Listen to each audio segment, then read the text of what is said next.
dapat huwag na silang tumutok sa impeachment ni VP Sara Duterte. Kasi wala namang mapapala ang mamamayan at ang bayang Pilipinas sa pagtutok nila sa impeachment na yan. Dapat ang tutukan talaga nila ay ang usapin na tunay na problema ng ating bayan. Lalong-lalo na yung malawakang kurakutan, yung mali-maleta ba? Yun ang dapat nilang pagtuunan ng pansin. Kasi yung kay VP Sara Duterte, dyan sila tumututok. Ano mapapala ng bansang Pilipinas dyan? Ano ang mapapala ng mamamayang Pilipino? Wala. Napapabayaan nila ang tunay na problema ng ating bansa. Hindi na sila tumutugon ng kanilang mga tunay na mandato. At bakit nila pinagtutuunan ng pansin ang impeachment na yan? Na kung tutuusin, clear na sa Commission on Audit.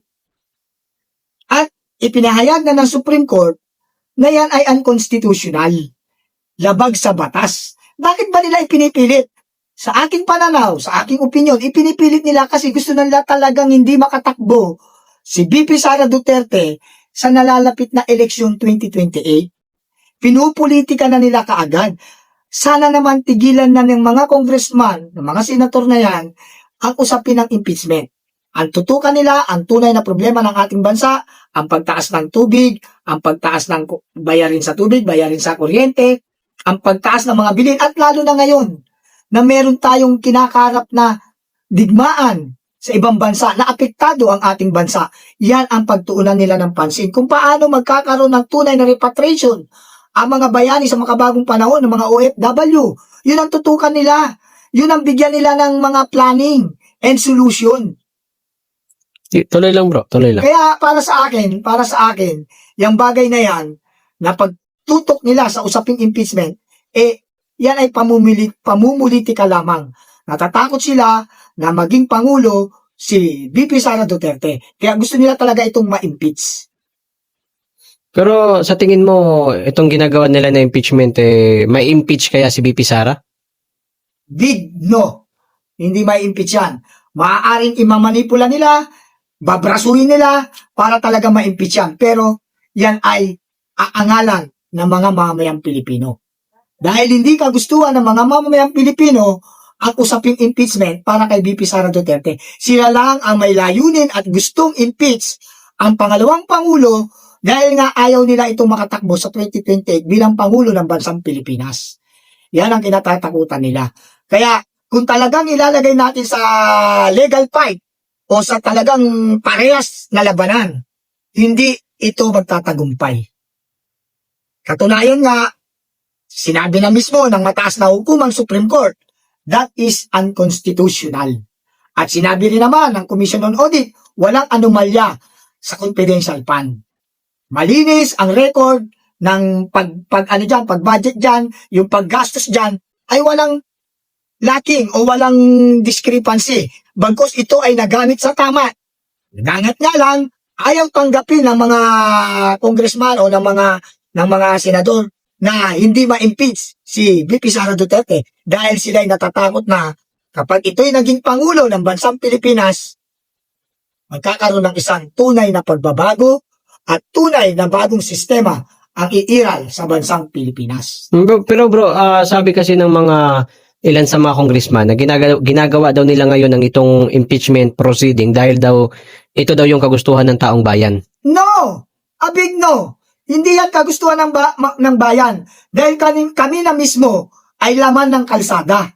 Alam namin, naririnig namin, at ayon sa mga taong bayan, ayaw nila ng impeachment. Iilan-ilan ang may gusto, yun yung mga supporter ng pamahalaan ngayon.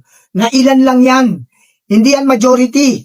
Ang majority ay ang mga OFW sector, transportation sector, ang mga maraming sektor na ayaw ng impeachment. Kaya hindi masasabing kagustuhan ng mamamayan. Kasi pag sinabing kagustuhan ng mamamayan, that is considered majority. Pero ilan lang sila eh. Ang majority yung mga may sektor. Katulad namin, ang sektor ko, OFW. Ako mismo bilang leader advocate, tinatanong ko na yan kung ano ang pananaw nila at opinion nila sa nagaganap na impeachment. Ayaw na mga OFW ang impeachment dahil wala namang itong pakinabang sa mga OFW. At ito ay isang pamumulitika lamang. Kaya Useless yung impeachment na yan. Sila lang ang may gusto niyan, hindi ang mga mamayan. Okay. Bro, yung about naman dito sa pagsipa ng dollar, ano yung opinion mo dito? Dahil ang lagi kasing sinasabi ng mga Marcos vlogger na maunlad pa daw ang Pilipinas under Marcos admin, and sabi nga nila, kinukumpara pa nila na kapag ma-extend daw si BBM, magiging mala Singapore daw tayo. Ano yung opinion mo? Dahil tumaas na naman ang dollar, pumalo na nga ng 60 nung nag-usap tayo huli, 58 pa lang, ngayon 60 na. Ano opinion mo dyan? Ang opinion ko dyan, dahil nga wala silang advanced solution, dahil dapat nakahanda ang gobyerno, nakahanda ang pamahalaan tungkol sa bagay na pagtaas ng dolyar. Kasi meron ng crisis sa gera May oil crisis na, sa totoo lang, lagi nila sinasabi wala pang oil crisis. Meron na po. Once na tumaas ang dollar, yan po ay isang banta na merong crisis na magaganap. Wala pa nga ang gera, tumataas na ang dollar, di ba? O ngayon nagkagera, mas lalong tataas pa yan. Bubulusok yan pataas. Ang tanong, ano ang solusyon nila? At ang sinasabi nitong mga sinungalista ng mga loyalista, sinungaling at loyalista nga, maunlad. Paano mo mapapatunayang maunlad ngayon? Hirap na nga tayo. Ang gasolina, magkano na? Ang diesel, magkano na? 125. Magkano na ang gasolina, yung petrol? 98. Mag-100 na. 100 na. O, 100 na ngayon. Isipin nyo yan, sasabihin nyo, maunlad. Hindi po maunlad yan. Ang kuryente, ang tubig, ang lahat ng bayarin, ang mga pagkain, tumaas na po. Wala pong kaunlaran kapag mataas ang lahat ng bagay. Tuloy lang, sir. Kaya, para sa akin, yung sinasabi ng mga Marcos loyalista nga at loyalista na sinungaling, wala pong kaunlaran. Kung kayo po nasasabi nyong maunlad, dahil nga po, kung kayo nga, ginto-ginto nyo, ang dami, ang kapal Pati mga daliri nyo, 5 daliri, may ginto Siguro nga kayo maunlad, pero wala kaming tinatanggap na maleta. Wala kaming bayad.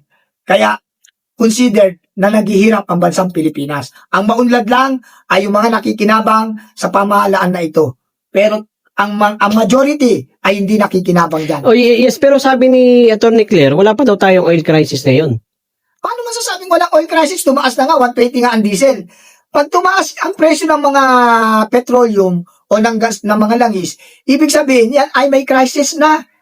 Kasi dapat naka-standard yan, naka-fixed price yan. Bakit lumulundag-lundag na? Ibig sabihin, meron na tayong kinakaharap na oil crisis. At nakakabahala ito dahil ang gera ay patuloy, ang Iran at ang US ay patuloy sa pagdigmaan. Kaya patuloy din ang crisis, patuloy din tayong apektado. Dahil ang binabayad natin sa ating mga import ay dolyar. Kaya once na mataas ang dolyar, babayaran mo ang produkto ng ibang bansa in the money of dollar. So, pag mataas ang dolyar, mataas din ang babayaran mo. Kaya walang kaunlaran doon. Sinungaling, tanga lamang sila. Okay. So, bro, sa pagdating naman sa nakikita mo sa pagtugon ni BBM sa mga problema ng bansa natin, ano yun sa tingin mo ang pagkakaiba sa pagtugon naman ni dating Pangulong Rodrigo Duterte?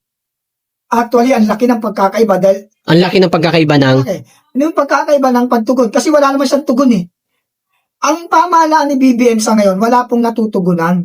Lahat po ay puro kasinungalingan. Puro salita, walang gawa. Yun po, ang ibig ko sabihin na walang natutugunan, na malaki ang pagkakaiba.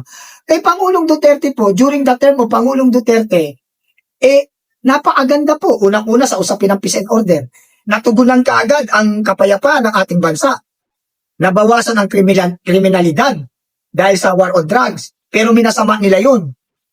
Doon pa lang malaki na ang natugunan ng kapayapaan ng ating bansa during the term of President Duterte. Payapa po, kahit alas 3 na madaling araw, umuwi ka, hindi ka nangangamba. Iwan mo ang bahay mo, ang anak mo lang na nag-iisa ang naiwan, hindi ka nangangamba. Ngayon wala na tayong peaceful security, wala na. Wala nang monitoring ang mga kapulisan natin, hindi natin nakikita sa pagpuput patrol, wala na. Babagal na ang pag-aksyon. Krimen, lumobo na. Peace and order pa lang sa pagtugon ng kapayapaan, wala na ang BBM kagad. Sa repatriation ng mga OFW, bilang OFW advocates ako, leader, nung araw, Talagang nagpapadala ng eroplano. Eh ngayon, ano sabi? Walang eroplanong lumilipad. Hmm. Yan ba ay pagtugon? Hindi po yan pagtugon. Oh, tapos inangkin pa nila yung mga pinauwi. Ginawa nila, pinalabas na, mga repatriation daw yun. Hindi po, yun yung mga